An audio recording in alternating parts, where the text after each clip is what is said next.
So hey guys, welcome back to my channel dream boys 94. So ఈరోజు వచ్చేసి నేనైతే ఈ బుధవారం రోజు గణేశుడికి ఏ పూజ చేస్తే మనకి జాబు అండ్ కుటుంబ కలహాలు ఇవన్నీ మిగతా ప్రాబ్లమ్స్ అన్నీ తీరుతాయి అనేది, ఏం పూజ చేస్తే బాగుంటుందని అయితే నేను ఈ వీడియోలో చెప్తాను. ఎక్కడ స్కిప్ చేయొద్దండి, చివరి వరకు చూడండి. సో వీడియోని చివరి వరకు చూసి కామెంట్ చేయండి, లైక్ చేయండి. ఇంకా లేట్ చేయకుండా వీడియోని అయితే స్టార్ట్ చేద్దాం, పదండి. సో గైస్, బుధవారం పొద్దున్నే మనమైతే తొందరగా లేవాలి. సూర్యోదయానికి ముందే లేచి మనమైతే ఇండ్లంతా శుభ్రం చేసుకోవాలి, పూజ గది శుభ్రం చేసుకోవాలి. అండ్ బాగా అంతా తుడుచుకొని పెట్టుకున్న తర్వాత మనమైతే తలస్నానం చేసి రావాలి. చేసిన తర్వాత మనమైతే గ్రీన్ లేదా వైట్ డ్రెస్సులు ఏది ఉంటే అది వేసుకోవాలి. ఆ తర్వాత పూజ గదిలో వెళ్ళి మనము ఒక రెడ్ క్లాత్ని అయితే పరచాల్సి ఉంటుంది. ఆ రెడ్ క్లాత్ని పరిచిన తర్వాత మనమైతే వినాయకుడి విగ్రహము లేదా పటము రెండిట్లో ఏది ఉన్నా కూడా పెట్టచ్చు. పెట్టిన తర్వాత మనమైతే పూజని మొదలు పెట్టాల్సి ఉంటుంది. సో గైస్, పూజా గది ఎప్పుడైనా సరే తూర్పు దిశలోనే ఉండాలి. అప్పుడే మనం ఏదనుకుంటే అది జరుగుతుంది. ఏ కోరిక కోరినా కూడా దేవుడైతే తీర్చుతాడు. అండ్ మనం ఏ పూజ చేసినా కూడా ఆ పవర్ మనకి చుట్టూ అయితే ఉంటుంది, రక్షణలాగా. సో ఖచ్చితంగా పూజా గదిని తూర్పు దిశలోనే ఉండేటట్టు చూసుకోండి.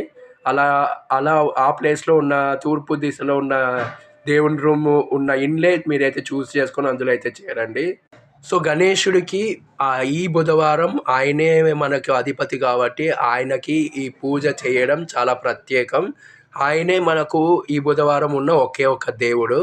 సో తర్వాత వచ్చేసి మనమైతే ఆయనకి పూజ చేసే విధానం ఎలా ఉండాలి అంటే, 21 కట్టలు ఉన్న గరికనైతే మనము దేవుడికైతే సమర్పించాలి.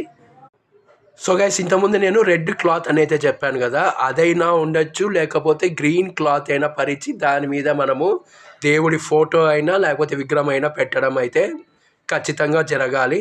క్లాత్లు ఏదైనా సరే, గ్రీన్ అయినా రెడ్ అయినా ఏ ప్రాబ్లం అయితే ఉండదు, ఏదైనా పరచచ్చు.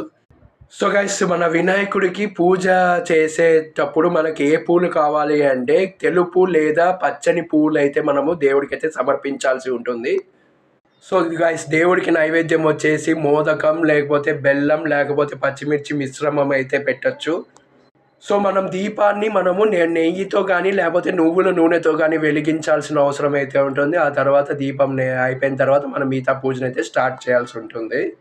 సో గైస్, ఓం గం గణపతే నమః అనే ఈ మంత్రాన్ని మనం 11 టైమ్స్ అయితే చదవాల్సి ఉంటుంది. సో ఓం బుధాయ నమః అనే ఈ మంత్రాన్ని మనం 108 టైమ్స్ జపమాల తీసుకొని అయితే మనం అయితే జపం చేయాల్సి ఉంటుంది. అప్పుడు మనం కోరుకున్న కోరికలు నెరవేరుతాయి. సబ్స్క్రైబ్ చేసుకొని లైక్ చేయండి.